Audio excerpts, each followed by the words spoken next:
Hello students, आज हम लोग जो टॉपिक डिस्कस करने वाले हैं वो रेस्पिरेशन टॉपिक का फर्स्ट पार्ट हमने पहले एक वीडियो बना चुके हैं। अगर आप लोगों ने फर्स्ट पार्ट नहीं देखा होगा तो आप लोग डिस्क्रिप्शन बॉक्स में जाके चेक कर लीजिए। पहले वीडियो आप फर्स्ट पार्ट देखिए, जब भी आपको आगे का टॉपिक ये समझ में आने वाला है।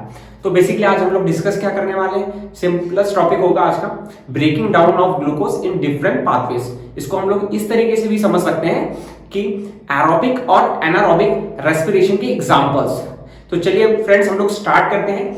कुछ बातें मैं स्टार्ट करने से पहले बताना चाहूंगा आप लोगों को कि breaking down of glucose in various pathways जो हम लोग स्टडी कर रहे हैं उसके लिए हमें कुछ बेसिक्स केमिस्ट्री के फंडामेंटल्स मालूम रहने चाहिए। एग्जांपल के तौर पे बताता हूं मैं, अगर दो बॉन्ड्स हैं, कार्बन कार्बन का बॉन्ड है, ये दिख रहा है आप लोगों को। अगर इसको मैं ब्रेक करता हूं तो कभी भी जब केमिकल बॉन्ड्स टूटते हैं, ब्रेक होते हैं, तो उससे एनर्जी रिलीज होती है और हमारा मकसद क्या रहता है बेटा, एनर्जी को रिलीज करवाना। तो वही हम लोग डिस्कस करने वाले हैं। यहां पास आपने सबसे पहला स्टेप देखा होगा, यहां पास ग्लूकोज, जो भी सब्सटेंस ब्रेक डाउन होता है यानी कॉम्प्लेक्स फॉर्म से सिंपलेस्ट फॉर्म में कन्वर्ट होता है, उसे हम लोग बोलते हैं रेस्पिरेटरी सब्सट्रैक्ट बोलते हैं। क्या बोलते हैं? Respiratory subtract. या तो हम लोग इसको इस तरीके से भी समझ सकते हैं, ऐसा सब्सटेंस जिसका ऑक्सीडेशन होने वाला है। क्या होने वाला? ऑक्सीडेशन यानी ब्रेक डाउन होने वाला है, उसे बोलते हैं हम लोग रेस्पिरेटरी सब्सट्रैक्ट। और हमने सबसे पहले एग्जांपल, हम लोग ह्यूमन बॉडी का एग्जांपल ले रहे हैं, या तो मोस्ट ऑफ द ऑर्गेनिजम्स में यही होता है, ग्लूकोज का एग्जांपल लेके चलते हैं, ये रेस्पिरेटरी सब्सट्रैक्ट होता है। सो स्टेप्स कैसे होते हैं? सबसे पहले आपको मालूम रहना चाहिए कि ग्लूकोज का मॉलिक्यूलर फार्मूला क्या होता है। मैंने देखो बॉटम में लिखा है C6H12O6, यानी इसमें 6 कार्बन के एलिमेंट्स होते हैं, हाइड्रोजन के 12 एलिमेंट्स होते हैं और ऑक्सीजन के सिर्फ और सिर्फ 6 एलिमेंट होते हैं। अब होता क्या है, जो ग्लूकोज होता है कार्बन की लंबी लंबी चेन में फॉर्म होता है। देखिए मैं ड्रॉ कर देता हूं, 6 कार्बन चेन है, 1 2 3 4 5 और ये 6। अगर हमें ये कॉम्प्लेक्स फॉर्म दिख रहा है आप लोगों को, ये कितना कॉम्प्लेक्स स्ट्रक्चर दिख रहा है, कितनी बड़ी सी चेन है, हमें इसे ब्रेक डाउन करना चाहिए, तभी तो हमको एनर्जी मिलेगी। और एनर्जी हमारे लिए एसेंशियल है, हमारे लिए रिक्वायरमेंट है एनर्जी की। तो हम लोग क्या करते हैं, इसको step by step break down करने की कोशिश करेंगे। कितने तरीके हैं? तो सबसे फर्स्ट जो हम लोग मेथड पढ़ने वाले, ये वाला तरीका, थर्ड वन।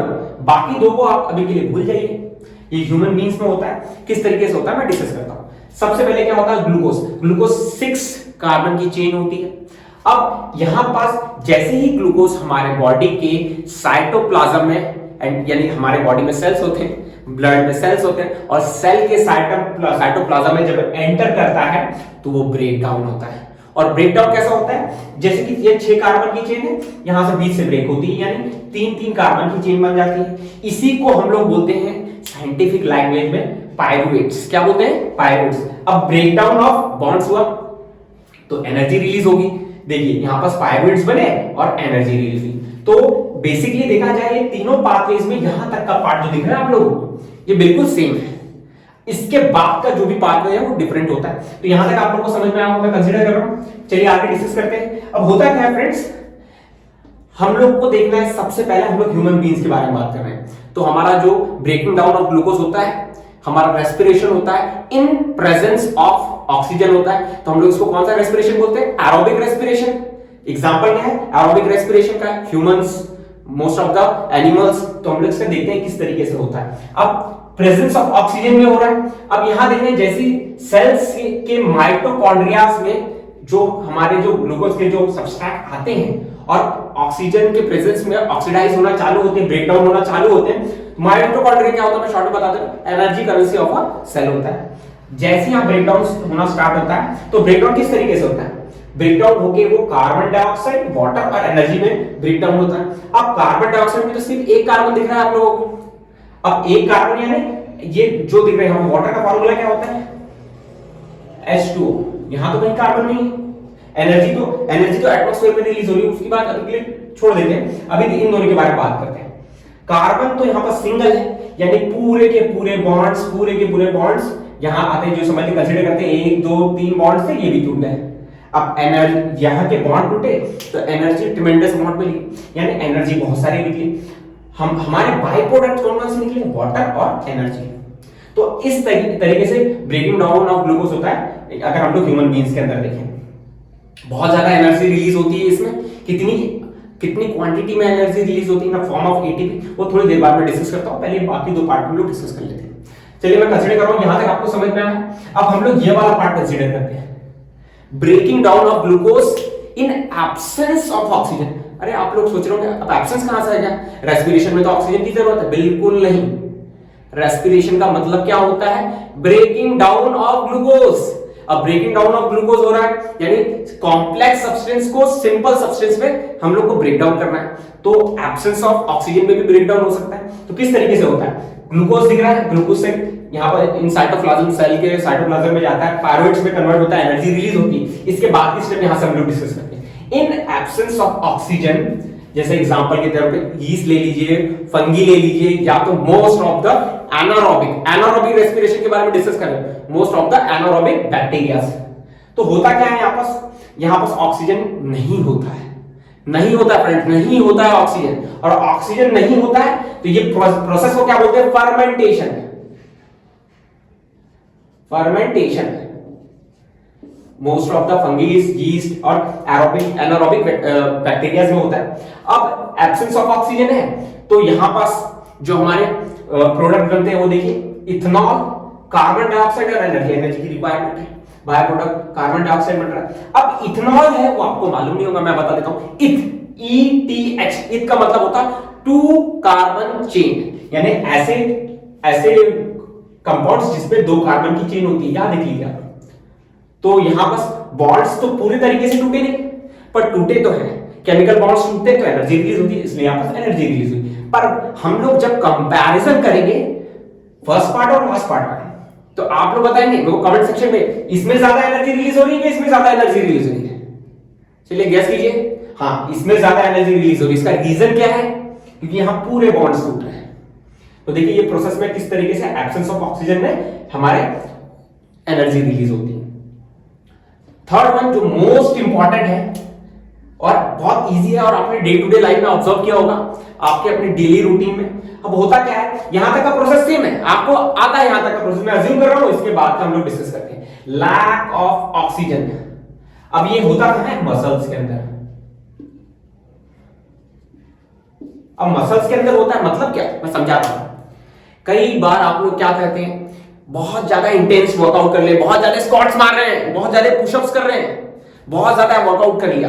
अब होता क्या है, आप काफी दिनों बाद ये चीज कर रहे हैं, बहुत ज्यादा इंटेंस वर्कआउट कर रहे हैं, तो उसका एक तरीके से हम लोग बोलते हैं बैड इफेक्ट क्या मिलता है, हमारा बॉडी पेन कर रहा है कुछ 2-3 दिनों के लिए, 2-3 दिन बाद पेन करना चालू होता है। होता क्या है, हमको रेस्पिरेशन करना है, यानी breaking down of complex substance करना है, पर होता क्या है, लैक ऑफ ऑक्सीजन के कारण हमारे मसल्स को पूरा ऑक्सीजन की रिक्वायरमेंट फुलफिल नहीं हो पाती है। अब फुलफिल नहीं हो पाती है तो क्या होता है, एब्सेंस ऑफ ऑक्सीजन में रेस्पिरेशन नहीं होता, पूरी तरीके से एब्सेंस नहीं होता, लैक ऑफ ऑक्सीजन, ऑक्सीजन की मात्रा कम हो जाती है, क्योंकि हम लोग जब इंटेंस वर्कआउट करते हैं हमारे सेल में पूरी तरीके से ऑक्सीजन पहुंच नहीं पाता है और हमें रिक्वायरमेंट ऑक्सीजन की बढ़ जाती है। तो क्या होता है, लैक ऑफ ऑक्सीजन में लैक्टिक एसिड में कन्वर्ट हो जाता है, हमारा जो कॉम्प्लेक्स सब्सटेंस है ब्रेकडाउन होकर लैक्टिक एसिड में ही कन्वर्ट हो जाता है और साथ में एनर्जी रिलीज होती है। क्या रिलीज होती है, एनर्जी रिलीज होती है। अब लैक्टिक एसिड यानी क्या, 3 कार्बन चेन वाला एक कंपाउंड होता है और इसी लैक्टिक एसिड की वजह से आपका हाथ पेन करता है, यानी मसल्स पेन करते हैं। जैसे आपने पुशअप्स मारा है तो बाइसेप के मसल पेन करेंगे, स्क्वाट्स मारा है तो थाई मसल्स पेन करेंगे। यही कारण है बच्चों कि ज्यादा एक्सरसाइज करने के बाद आपको कुछ समय तक थोड़ा पेन करता है बॉडी में। तो इस तरीके से तीनों फंडामेंटल्स हमने तीनों टाइप्स डिस्कस कर लिए, किस तरीके से तीनों के तीनों कैरिड आउट होते हैं। फर्स्ट वन था हमारा, फर्स्ट वन हमने ये कंसीडर किया था प्रेजेंस ऑफ ऑक्सीजन में, सेकंड वन हमने कंसीडर किया था इन एब्सेंस ऑफ ऑक्सीजन में, और थर्ड वन कंसीडर किया था हमने लैक ऑफ ऑक्सीजन में।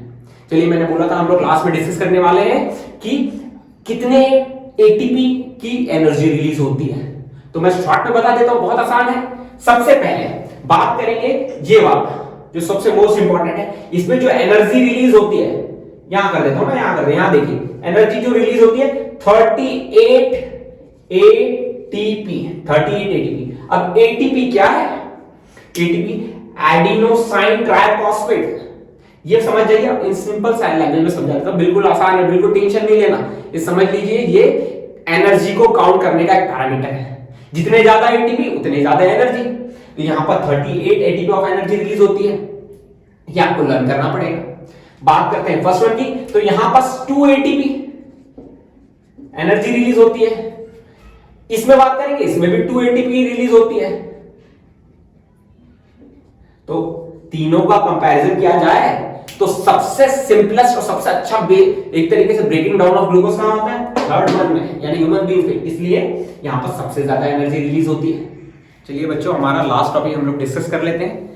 अरे आप सोच रहे होंगे पूरा तो पढ़ लिया, अब लास्ट टॉपिक कौन सा बच गया?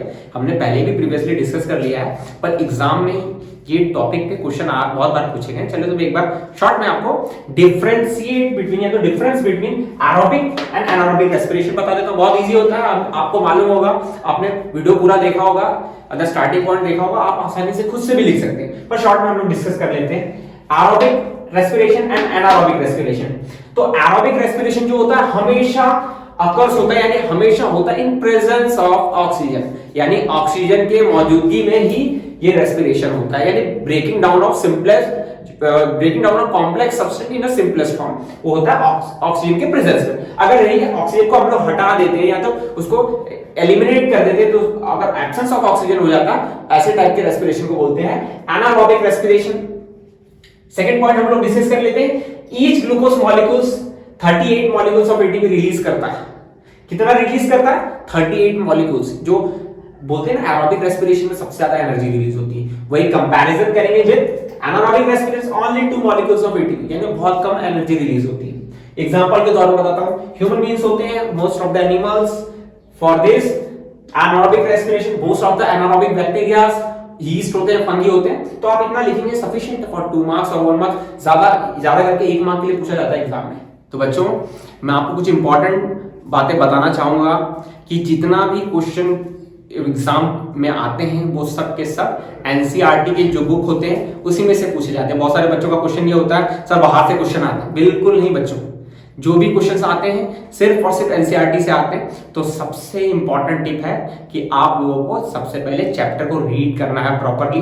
अगर एनसीईआरटी से आप बुक से पढ़ते हैं, कोई नोट्स प्रिफर करने की जरूरत नहीं है। अगर एनसीईआरटी की बुक पढ़ते हैं तो बहुत अच्छे मार्क्स मिलेंगे। तो आज हम लोग वीडियो यहीं क्लोज करते हैं, यही हमारा एंड है वीडियो का। आप नेक्स्ट वीडियो के लिए फिर रेडी हो जाइए।